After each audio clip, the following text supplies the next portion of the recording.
जी, अब हम स्टार्ट करते हैं जी डेफिनेशन ऑफ ट्रेजेडी। ट्रेजेडी की डेफिनेशन से ही उसके जो 6 इंग्रेडिएंट्स हैं ना, इसके अंदर से मतलब 6 हिस्से जो कल हम मैंने प्रीवियस टाइम इसको डिफाइन भी किया था, तो वो निकल आते हैं। Tragedy is an imitation of an action. अब देखिए ये एक्शन किसकी बात हो रही है, ये प्लॉट की बात हो रही है। जो कि क्या होना चाहिए उसके अंदर, ये डेफिनेशन के अंदर के मौजूद है। अगर हम डेफिनेशन के सेंस को समझ जाएंगे तो हम पूरी पोइट्री की जो है ना पोइटिक्स की सेंस को ही समझ जाएंगे कि what Aristotle wants to explain. Serious, complete end of a end of a certain magnitude language. अच्छा, अब यहां तक तो जो था ना, ये प्लॉट के बारे में समझ लेंगे। डेफिनेशन है कि एक ट्रेजेडी एक ऐसे एक्शन को इमिटेट कर रहा होता है जो कि बड़ा नोबल सीरियस किस्म का हो, जिसके अंदर कोई मतलब ऐसी जो है ना, क्योंकि ये कहता है कि ट्रेजिक कॉमेडी जो है ना वो शामिल नहीं हो सकती। ठीक है जी, और कंप्लीट होना चाहिए। जो प्लॉट है वो कैसा होना चाहिए, कंप्लीट। बिगनिंग हो, मिडल हो, उसके अंदर एंडिंग मौजूद हो, end of a certain magnitude, और एक यकीनी वसत उसके अंदर होनी चाहिए।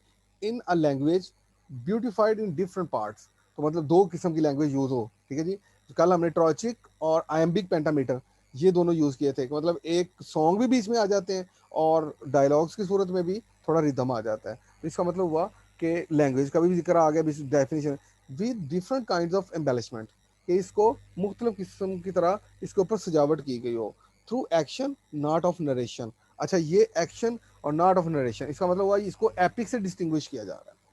ठीक है जी, तो मतलब इसका मतलब परफॉर्मिंग आर्ट है जो ट्रेजेडी है, and through scenes of pity and fear bringing about the catharsis of these emotion. और जो है फीलिंग ऑफ पिटी एंड, ये देखिए कैथारसिस का हिस्सा भी आ गया कि पिटी एंड फियर के जो इंसिडेंट्स हैं उनको इवोक करके लोगों के ऊपर एक मतलब जो है ना कैथारसिस कर ले, यानी कि उसको उनको इमोशनल आउटलेट दे दे। मीन्स कि इमोशंस को इवोक कराना बहुत ज़रूरी है, और जो इमोशन है वो हमेशा उसके साथ थॉट भी आए। मतलब कल भी हमने इसको जब हमने जो कैथारसिस का एक्सप्लेन किया था तो उसमें ये चीज़ बताई थी कि ऐसे इमोशन को इवोक करना फंक्शन ऑफ ट्रेजेडी है, पर्पस ऑफ ट्रेजेडी है, ऑब्जेक्ट ऑफ ट्रेजेडी है, कि उसमें जो है मतलब ऐसे थॉट जो है वो बाद में प्रवेल करे कि जिसके ज़रिए आपको लर्निंग जो है बहुत ज़्यादा हो जाए। ठीक है जी, उसके बाद हम जो है ना नेक्स्ट है जी।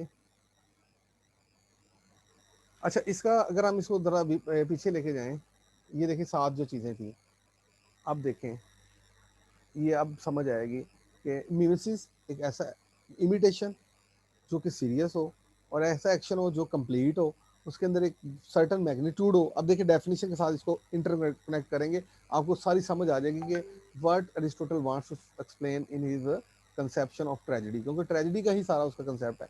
It is made up of a language with pleasurable accessories. देखा ना, each kind of artistic language उसकी डेफिनेशन में आ रहा था। पांचवा, these pleasurable accessories are not use uniformly throughout but are introduce in separate parts of the work. मतलब एक ही जैसी लैंग्वेज नहीं होनी चाहिए, बल्कि मुख्तलिफ किस्म के, स्पोकन में कुछ और हो, मतलब जो है ना डायलॉग्स में कुछ और हो, और सॉन्ग्स में कुछ और। It is perform rather than narrated. ये डेफिनेशन से निकल रही बात कि मतलब परफॉर्मिंग आर्ट है जो ट्रेजेडी है, ना कि नरेटिव आर्ट है। नरेटिव आर्ट होता तो ये तो फिर एपिक हो जाए। It arouse the emotion of pity and fear and accomplish the catharsis. तो ये देख लें, अगर आप इसको डेफिनेशन के साथ कोरिलेट करेंगे इन स्लाइड्स को, तो आपको बिल्कुल समझ आ जाएगा, और ये पूरा एक कंसेप्ट बन जाएगा कि what is the basic thesis of Aristotle in his politics. ठीक है जी, action must be complete. What does it mean? ठीक है जी, इसके अंदर बिगिनिंग हो, मिडल हो, और एंडिंग हो। ठीक है जी, तो मतलब इसमें बिगिनिंग, मिडल और एंडिंग जो है वो प्रॉपर हो। बिगिनिंग से ही मिडल की तरफ चल रही हो कहानी, और मिडल के अंदर जो इंसिडेंट्स आए वो एंडिंग तक जाएं। ये ना हो कि एंड जो है वो मतलब आर्बिट्ररी हो। तो आगे जाके इसने अरिस्टोटल ने डिफाइन भी किया हुआ कि अगर एक ऐसा प्लॉट आप उसको मतलब एंड नहीं अच्छा दे सके, आपने बिगिनिंग भी अच्छी बना ली, मिडल भी अच्छे बना लिया, मिड बिगिनिंग से निकले इंसिडेंट्स वो मिडल की तरफ गए, और मिडल से निकलते हुए मतलब जो ना रिजॉल्व होते नजर ना आए, तो वो भी एक आइडियल प्लॉट नहीं होता। तो इसलिए जो है ना एंडिंग भी आपका मतलब पूरा स्ट्रिक्टली एक जो है ना यूनिफॉर्म किस्म का जो है ना उसके अंदर चीज़ें होनी चाहिए। जी next, completeness. What does the completeness means? ठीक है जी, अब देखें बिगिनिंग, अब यहाँ पर से वो बता रहा है। ठीक है जी, कि जो है उसके अंदर कोई अफेक्ट्स आएगा, इंसेंटिव मूवमेंट आएगा, कि मतलब पता चले। जैसे मैंने अब आपको, चूंकि अरिस्टोटल ने भी इसको आइडियलाइज किया हुआ है, मॉडल बनाया हुआ है, तो ओडिपस में भी पता चलता है कि इन द वेरी बिगिनिंग के एक प्लेग आया हुआ है, बहुत बड़ा तूफान आया हुआ, ताउन आया हुआ है, और ओरेकल ऑफ डेल्फी की तरफ रुजू किया जाता है, तो वो बताता है कि यहाँ पर एक किलर है, जब तक उसको एक्सपेल नहीं किया जाएगा तब तक ये मसला हल नहीं होगा। फिर आगे मिडल की तरफ देखें कैसे जा रही कहानी, कॉम्प्लिकेशन स्टार्ट होना शुरू हो जाती है। मतलब अब जो वो भेजता है, वो कहता है मैंने तो ये पहले अपने क्रियोन जो ब्रदर इन लॉ है, अभी तो उसको ये पता था ना ब्रदर इन लॉ है, लेकिन वो बाद में उसका मामू भी होता है, तो वो कहता है कि मैंने तो वो भेजा हुआ है। ठीक है जी, तो कहानी में अब जो है ना राइजिंग एक्शन आ जाता है, वो आके बताता है कि यहाँ पर एक किलर है।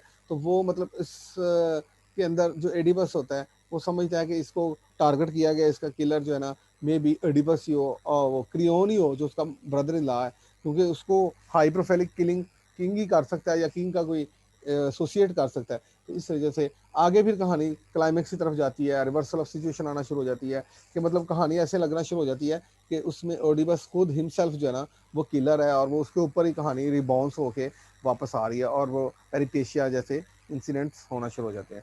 फिर जो है जो है ना फॉलिंग एक्शन आ जाता है। ठीक है जी, अब कहानी क्लाइमेक्स पे पहुंच के ज़ाहिर रिजॉल्व भी तो होना है ना उसने। ठीक है, तो फिर ये एंडिंग होगा जिसे हम रेजोल्यूशन कहते हैं। तो ये यूनिटी ऑफ एक्शन या यूनिटी ऑफ प्लॉट जो है ना ये उसका है, तो मतलब, और उसके बाद यूनिटी ऑफ प्लेस भी उसने कहा है, और यूनिटी ऑफ टाइम भी कहा है। यूनिटी ऑफ टाइम की लिमिट अरिस्टोटल ने पोइटिक्स के अंदर ये बताई है कि कहानी एक दिन के अंदर ख़त्म हो जाए, यानी कि जो सनसेट है, सन राइजिंग से सनसेट तक जो है ना वो मतलब जो है वो कहानी ख़त्म हो जाए। यहाँ पर भी बिल्कुल ऐसे किया जाता है। तो ये सारी ऑब्जर्वेंस उसने, यूनिटी ऑफ टाइम और यूनिटी ऑफ प्लेस, कि प्लेस एक से ज़्यादा चेंज ना हो। ठीक है जी, तो तकरीबन सारी की सारी स्टोरी यहाँ पर ये वाली जो परफॉर्म की गई है वो और जो है ना पैलेस के अंदर ही की गई है। ठीक है जी, तो पैलेस के आउटसाइड ही की गई है तकरीबन। Unity of action, probability and necessity, सबसे बड़ी ये बात कि एक ऐसा एक्शन के अंदर हर वो इंसिडेंट जो ना रियलिस्टिक लगेगा जो प्रोबेबिलिटी और नेसेसिटी को फुलफिल कर रहा होगा।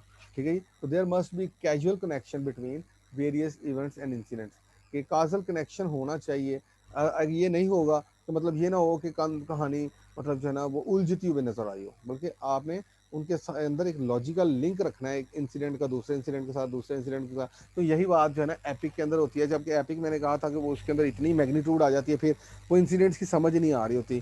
ठीक है, जो राइटर के लिए खुद जो है ना वो मेंटेन करना बहुत मुश्किल हो जाता है। तो they must follow each other naturally and inevitably, तो वो जो इंसिडेंट्स हैं वो एक दूसरे के साथ लॉजिकल उनका कनेक्शन हो। ठीक है जी, ऐसे लगे जैसे कि वो रीजनेबल कनेक्शन है। नो इंसिडेंट और करेक्टर शुड बी सुपरफ्लुअस, उसके अलावा कोई इंसिडेंट जो है ना वो ऐसा नहीं होना चाहिए कि ऐसे लगे कि ये जो है ना एक्स्ट्रा चीज़ है। एक इंसिडेंट, कोई करेक्टर बाहर से ना आए। ठीक है जी, आगे बिगिनिंग से जो चीज़ शुरू हो मिडल तक जाए, मिडल से जो शुरू हो वो एंडिंग तक जाए, मतलब इतना यूनिफॉर्मिटी वो बताना चाह रहा है, और प्रोबेबिलिटी और नेसेसिटी के दरमियान हो, यानी कि पॉसिबिलिटी के अंदर हो।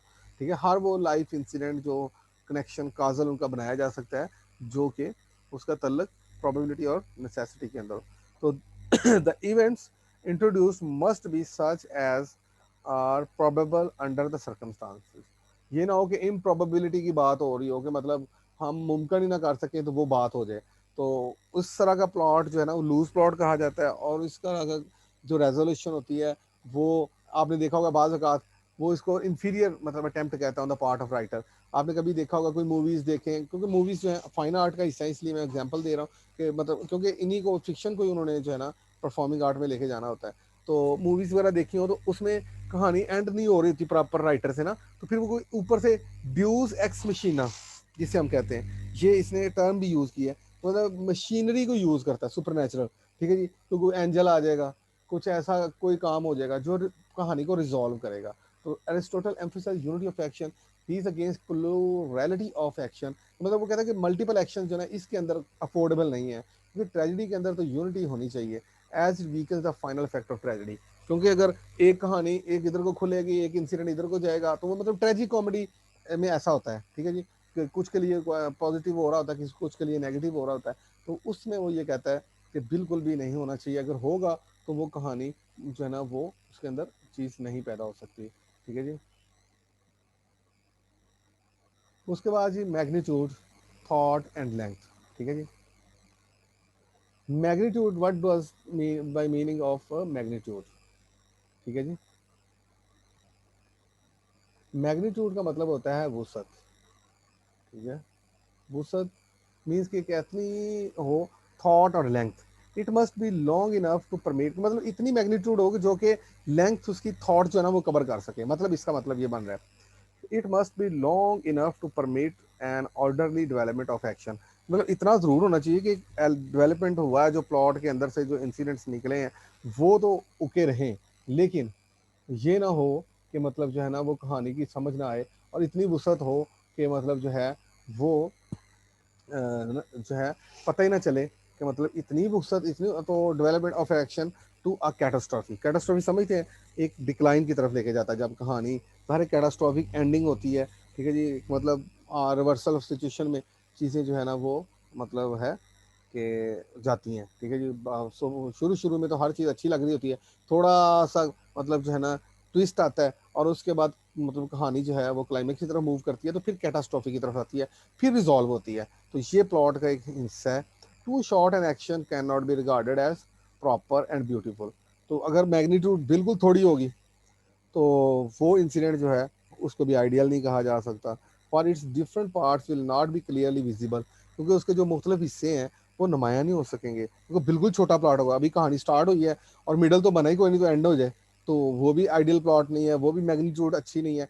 As is in the case of a very small living creature, कि जब हम मैनिएचर या कोई छोटी सी क्रिएचर देखते हैं तो अभी हम उसका बिगनिंग देख रहे हैं। जैसे आप जो है ना आंट की मिसाल ले लें, कीड़ी की मिसाल ले लें, हम उसको देखते हैं तो वो मतलब उसका बिगनिंग नजर आ रहा होता है तो एंडिंग, मिडल और एंडिंग खत्म ही हो जाता है, ठीक है जी। तो it must be an organic whole, और उसके अंदर इतनी ज़्यादा ऑर्गेनिटी होनी चाहिए कि नेचुरल यूनिटी होनी चाहिए। जैसे पौधा जो है, इसने पौधे के साथ कंपेयर भी किया हुआ है, ठीक है जी, कि मतलब प्लॉट जो है इतना नेचुरल हो जैसे पौधा खिलता है, ठीक है जी। पौधे के ऊपर ये तो नहीं हम कर सकते कि हम खुद अपनी तरफ से ब्रांचेस लगा दें, ठीक है जी। जैसे अगर हम लगाएंगे तो क्या होगा, या जैसे हम इंसान के बॉडी के साथ उसने कंपेयर किया हुआ है कि बॉडी की ग्रोथ जो होती है वो इतनी यूनिफाइड और ऑर्गेनिक होती है, तो मतलब हाथ पहले बिल्कुल छोटे छोटे होते हैं, सारे छोटा सा होता है, ठीक है। तो ये मतलब आगे आगे चलती जाती है, ग्रोथ होती जाती है, और ऑर्गेनिक यूनिटी जो है ना वो बढ़ती जाती है। तो ये तो नहीं होता कि 5 उंगलियां तो छठी उंगली हम लगा लें तो वो सुपरफ्लूअस होगी।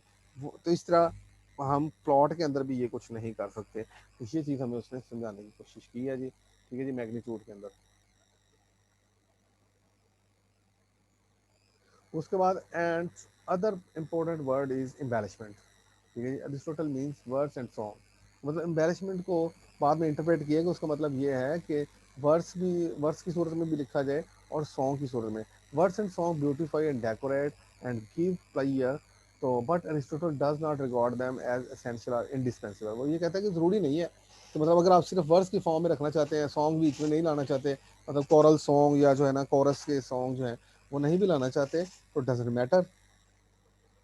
तो बट ये है कि ये एसेंशियल और indispensable for the success of a tragedy.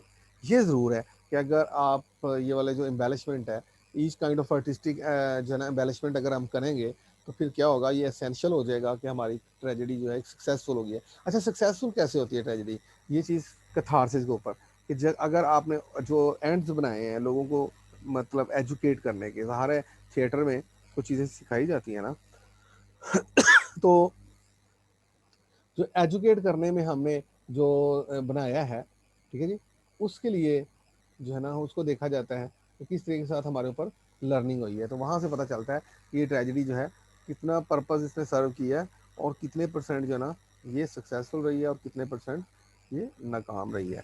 Dickson and style is the choice and arrangement of words and image in a literary composition. अब डिक्शन से मुराद क्या चीज़ है, चॉइस ऑफ वर्ड्स, मतलब ये डिक्शनरी से ही निकला है कि आप कैसे मतलब करते हैं। अब इसमें 6 किस्म के वो वर्ड्स उसने बताए हुए हैं कि डिक्शनरी से लिए जा सकते हैं मुख्तलिफ तरह से। करंट और ऑर्डनरी वर्ड्स, एक आम रोज़मर्रा की लैंग्वेज होती है, डे टू डे लैंग्वेज होती है।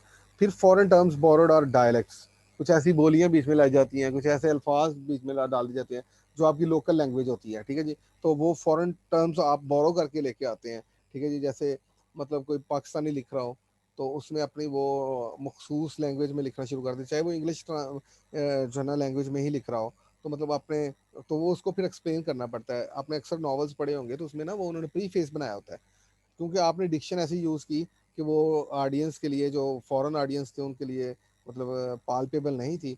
तो उसके लिए फिर आपको प्री फेस में डिटेल बतानी पड़ती है। मेटाफर्स ऐसे यूज़ करें, मेटाफर्स तो समझते होंगे अब आपने कि मेटाफर्स का मतलब क्या होता है, एक फिगर्स ऑफ स्पीच होता है और उसमें कंपैरिजन बनाया जाता है दो मतलब जो है ना इरेलीवेंट चीज़ों के, इनकम्पेरेबल चीज़ों को डायरेक्टली जो है ना वो कंपेयर कर दिया जाता है। तो फिर ये चीज़ भी होती है, मतलब वो बताना ये चाह रहा है कि डिक्शन बड़ी सादा हो, मतलब स्टाइल राइटर का इतना ना हो कि वो बड़ा अपने तरफ से मतलब जो है ना वो टेक्निकल नज़र आए उसके टर्म्स, इसलिए मेटाफिजिकल पोइट्स को इसलिए बाद में उन्होंने ऐसे टर्म्स यूज़ किए, ऐसे डिक्शन यूज़ की जो बहुत ही डिफ़िकल्ट थी। ठीक है जी, ऑर्नामेंटल पैरिफ फ्रेजेस, उसके बाद और बड़े मतलब जो है ना आप ऐसे पैराफ्रेजेस बनाते हैं जो बड़े ऑर्नामेंटल होते हैं, ऑर्नामेंटल समझ जिबाइशी, डेकोरेटेड, तो मतलब इस तरह की चीज़ों से अवॉइड करने का उसने कहा। तो मतलब ये 6 किस्म की हैं, तो उसने ये कहा कि करंट एंड ऑर्डिनरी जो है ना वर्ड्स को ज़्यादा यूज़ करना चाहिए, पर नो इन्वेंटेड, नॉट इन्वेंटेड, फिर कुछ इन्वेंटेड वर्ड्स होते हैं। ठीक है जी, फिर कुछ not invented words but made new lengthening और शॉर्टनिंग। ठीक है जी, तो इस तरीके के साथ वो ये बताता है कि मतलब इनको इन्वेंट ना किया गया। Songs is a pleasurable addition to a play. ठीक है जी, तो सॉन्ग वो कहता है कि एक प्ले के लिए बड़ा ही प्लेयरेबल इंसिडेंट है, क्योंकि इसके अंदर डिलाइट भी आ जाती है और इंस्ट्रक्शन भी हो जाती है, लोग मतलब जो है ना थ्रिल भी कर लेते हैं और कुछ लर्न भी कर लेते हैं। In a tragedy song is provided by the chorus. तो मैं बता चुका हूँ, इसको एक्सप्लेन कर चुका हूँ कि कोरस जो है वो हमने एडिपस में चूंकि पढ़ा था कि उसने एडिपस को ही मॉडल करार दिया है, और सोफोकल्स की जो एक ट्रेजेडी है ना, तो the quantitative section of tragedy are prologue, choric song, episodes and exode. Prologue में ये होता है कि सबसे पहले जो है ना करेक्टर्स को जो इंट्रोड्यूस किया जाता है, और ये it happens before the arrival of choric song, ये लिखा भी हुआ है तकरीबन, यहाँ से समझ आ जा सकता है, मतलब ये एक फिजिकल स्ट्रक्चर होना चाहिए उसके मुताबिक। लेकिन बाद में आपको पता है शेक्सपियर ने जो है ना वो सारे ये कंसेप्शन चेंज कर दिए थे, क्योंकि जो ना उन्होंने कहा कि स्पेरिंग यूज़ किया कोरस का और इस तरह की चीज़ों का।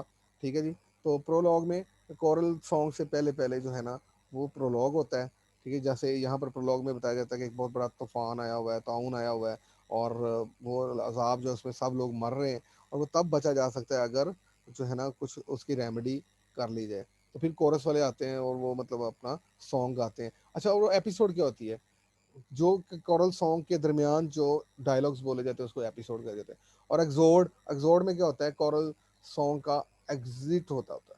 ठीक है, उसमें जाके वो एंड पे चूंकि वो राइटर के माउथ पीस होते हैं और वो हमें कुछ ना कुछ जो है ना वो गा के बता रहे होते हैं, और उसमें कुछ हमें कोई लेसन भी दे दे जाते हैं। ठीक है जी, इससे ये एक फिजिकल स्ट्रक्चर है, अगर हम इसको समझें तो हमें ये इजीली समझ आ सकती है।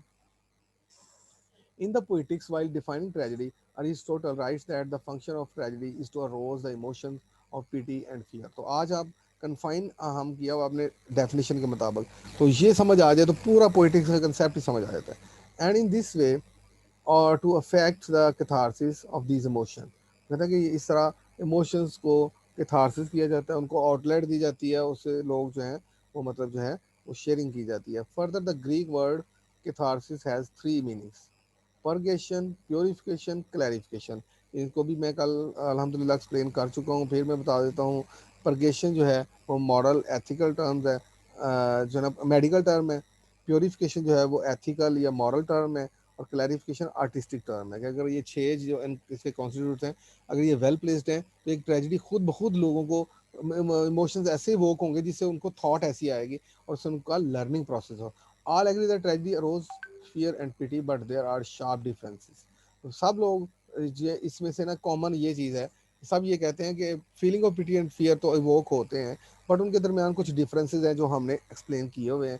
ठीक है जी, कि वो ये कहते हैं कि मतलब जो है ना feeling of pity and fear वाले जो इंसिडेंट्स हैं उससे कुछ बंदा सीखता है। ठीक है, मेडिकल वाले कहते हैं कि इनका आउटलेट एक्सप्रेशन बहुत ज़रूरी है। क्लैरिफिकेशन वाले कहते हैं कि इनका तल्लक ऑडियंस के साथ नहीं है, क्योंकि पहले दो का टर्म जो है ना तल्लक ऑडियंस के साथ था।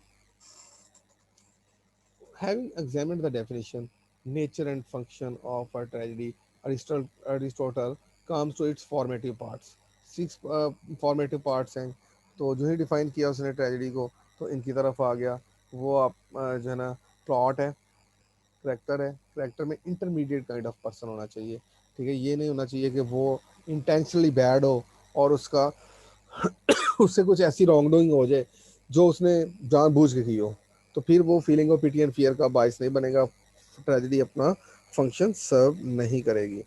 फिर डिक्शन है जी, अभी हमने उसका एक्सप्लेन किया। फिर थॉट है, थॉट मीन थीम, कि थीम के अंदर एक ऐसे यूनिवर्सल बातें हों, ऐसा मैसेजेस हों जो मतलब जो evocation of feeling of pity and fear के बाद इंसान सोच के जाए कि हाँ ये चीज़ें हैं। तो मतलब देखें, Oedipus racks was a remarkable person but still had a limitations, कि वो अपनी तरफ से मतलब जो है स्पाइंस की रिडल तो सॉल्व कर चुका था, अपनी लक की रिडल सॉल्व नहीं कर पा रहा था। उसको क्या पता था कि ही वाज सो अनलकी, कि मतलब यहाँ पर जहाँ पर ही वो किंग बना है वहाँ ही उसके लिए वो कत्लगाह थी उसकी, और वहाँ ही उसके लिए एक बैड प्लेस थी। ठीक है, तो ये चीज़। और इसके बाद स्पेक्टेकल आपने देखा कि ये आर्टिस्टिक टर्म्स में आता है, और ये राइटर को उसने बताया कि जो बंदा स्पेक्टेकल अच्छे स्टेज पे परफॉर्म नहीं कर सकता तो वो परफॉर्मिंग आर्ट नहीं रहेगी, ट्रेजिडी। और सॉन्ग का हमने देखा कि सॉन्ग का हिस्सा शामिल होता है, और इसमें दोनों हिस्से आ जाते हैं, डायलॉग्स वाले भी और दूसरे भी।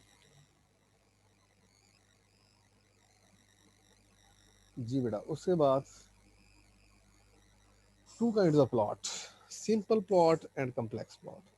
सिंपल प्लॉट क्या होता है? Plot is simple when the change in the fortune of the hero takes place without peripety and discovery.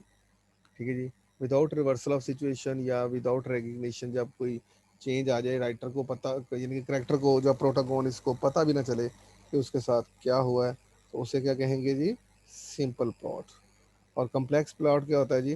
Complex plot, the plot is complex when it involves one or two the other or both, यानी कि जब इनमें से दो दो या एक कम अज कम तो हो, या तो रिवर्सल ऑफ सिचुएशन आए या डिस्कवरी हो। तो क्योंकि सस्पेंस होगा तो डिस्कवरी होगी ना, कि कैरेक्टर को तो पता ही नहीं चलेगा कि उसका जो मेल प्रोटागोनिस्ट है, तो वो जो है उसके लिए एक अननाउन चीज़ जो है वो नाउन बनेगी, तो देन जो है ना ये एक रिकवरी होगी। तो the peripety is the change in the fortune of the hero and the discovery is a change from ignorance to knowledge. ये देखिए ना, अननाउन से नॉलेज की तरफ आया, और इससे Aristotle prefers complex plot for it startles and captures attention. तो कहते हैं कि ऑडियंस की अटेंशन जो है बहुत ज़्यादा इसके ज़रिए हैरान भी की जा सकती है, और उसको स्टार्टल भी किया जाता है, लोगों को हैरान भी किया जाता है, और उनकी अटेंशन जो है ना वो कैप्चर करने में भी कामयाब हो जाते हैं। कम्प्लेक्स प्लॉट और दोज विच हैव पेरिपेटिया इन और डिस्कवरीज आर रेगुलेशन।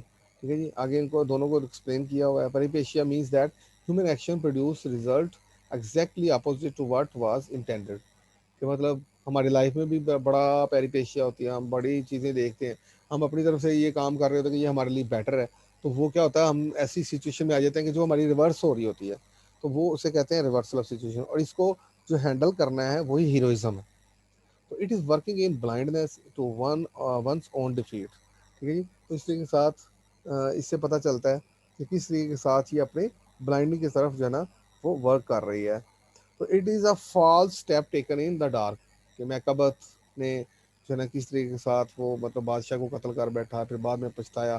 तो ओडिबस को भी हमने, ये मैकाबथ जो है ये शेक्सपियर की स्टोरी है, उसने बीच में एग्जाम्पल हमने दी है, और यहाँ से भी ले सकते हैं, और ओडिबस की जो आइडियल जो मॉडल ट्रेजिडी है उससे वहाँ से भी। तो anagnorisis or recognition is the realisation of truth. ठीक है जी, इसे कहते हैं जी, का मतलब जो है ना जब आप रियलाइज कर दें कि हाँ ये सच्चाई थी, तो मतलब मुझे तो समझ ही नहीं थी। तो करेक्टर जब प्रोटागोनिस्ट इस चीज़ को एक्नॉलेज करता है, the opening of the eyes, the sudden lightning flash in the darkness, मतलब यकदम आप जब किसी डार्कनेस में बिहेव कर रहे हैं और ऑल ऑफ अ सडन आपकी तरफ जो है ना वो चीज़ शामिल की जाए, तो हम उसे क्या कहेंगे? एनाग्नोराइजेस। देन करेक्टराइजेशन में वो ये बता रहा है, showing a perfectly good man, ठीक है जी, passing from happiness to misery. इसमें है ट्रेजिडी में ये चीज़ होती है। ठीक है कि एक आइडियल किस्म का बंदा होता है जो हर चीज़ को फुलफिल कर रहा होता है, उसके बावजूद उसे कोई ना कोई शॉर्ट कमिंग हो जाती है। ठीक है जी, तो इस तरीके such kind of plot will not inspire pity and fear, it will be simply odious or horrible. वो कहता है कि परफेक्टली गुड मैन होगा तो, और उसका डिक्लाइन होगा, तो उसके अंदर जो है वो प्लॉट जो है हमारे लिए feeling of pity and fear का बायस नहीं बनेगा, क्योंकि हम कहेंगे जाए जो मतलब कोई प्रॉफिट है, ये उससे कोई मिस्टेक हो जाए, या गॉड से मिस्टेक या कोई इस तरह की मतलब दिखाई जाती है, मतलब ये चीज़ जो है ना feeling of pity and fear का बायस नहीं बनेगी। बल्कि एक ऐसे शख्स को हीरो होना चाहिए जो इंटरमीडिएट काइंड ऑफ पर्सन हो, जिसकी इंटेंशन बैड ना हो, लेकिन उससे जो है ना हमार्शिया हो जाए, जिससे एरर ऑफ जजमेंट हो जाए। Showing a bad man rising from misery to happiness, या ये चीज़ भी है कि मतलब जो है ना बैड मैन को जब हम मिजरी से हैप्पीनेस की तरफ मूव करेंगे, ये भी हमारे लिए कोई लर्निंग प्रोसेस नहीं होगा, ठीक है। It is not a tragic at all. तो showing an extremely bad man falling from happiness to misery, ये भी बंदा बैड भी नहीं, ये भी चीज़ नहीं कर सकती। तो it will move us neither to pity nor fear. तो इससे हमें ना गुस्सा आएगा, ना मतलब जो ना फियर आएगा, खौफ आएगा, ना हमें तरस आएगा। तो a man who is not eminently good, ideal tragic hero कौन है जी? A man preeminently a good and just, yet whose misfortune is not brought by vice or depravity but by some error of frailty।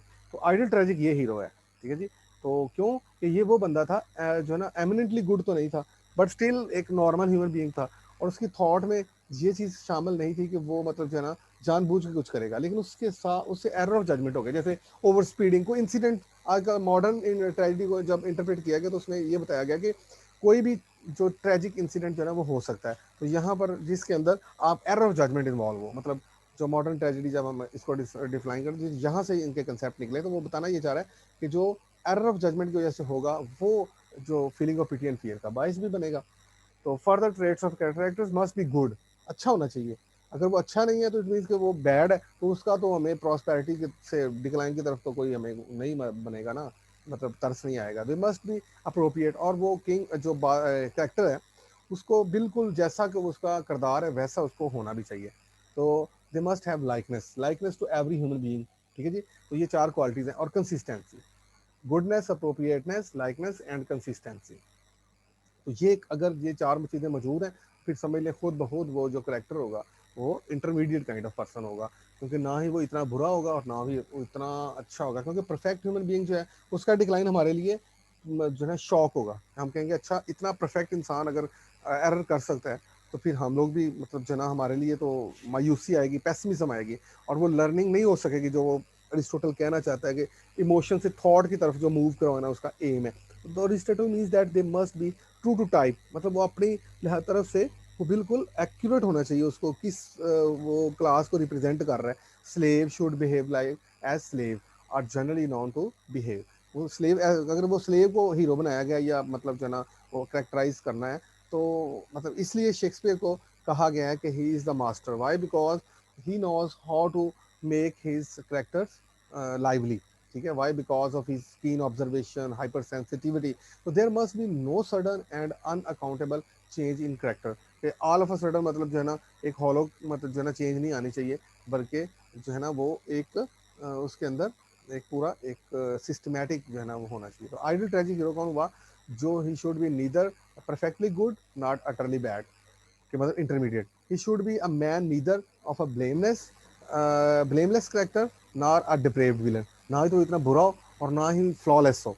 तो he is a man of ordinary weaknesses and virtues like ourselves, तो leaning more to the side of good than of evil. तो कहता है जिस तरह आम normal human beings होते हैं, तो वो मतलब जो है ना वो कोशिश ये करे कि उसका जो टेंडेंसी है या उसकी लीनिंग्स जो है वो गुडनेस की तरफ हो। अगर वो बैड की तरफ चला गया तो वो उसका एरर ऑफ जजमेंट है, क्योंकि उसने इंटेंशनली नहीं ना किया move. Suffering not because of some deliberate villainy but because of some error of judgement, ठीक हो गई। तो ये जो है ना अब ये तकरीबन 2 मिनट्स रह गए हैं जी। अब ये ट्रेजिक हीरो का भी आज मैंने डिफाइन कर दिया है। तो जो है ना आप लोग क्वेश्चन कर सकते हैं, ठीक है जी। तो पूछा करें क्वेश्चन, आर्गूमेंट किया करें, कुछ चीज़ें ऐड करनी हो तो ऐड किया करें, ठीक है जी। अब 2 मिनट्स आपको दे रहा हूँ जी।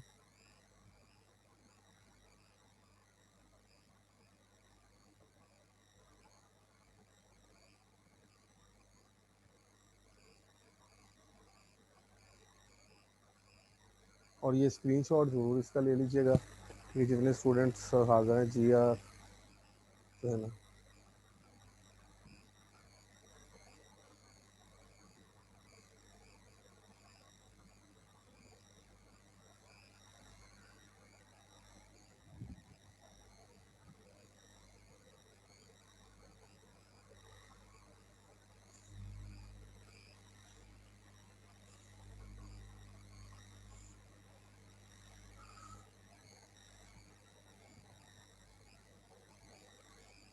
जी बेटा कोई क्वेश्चन है तो बता दें।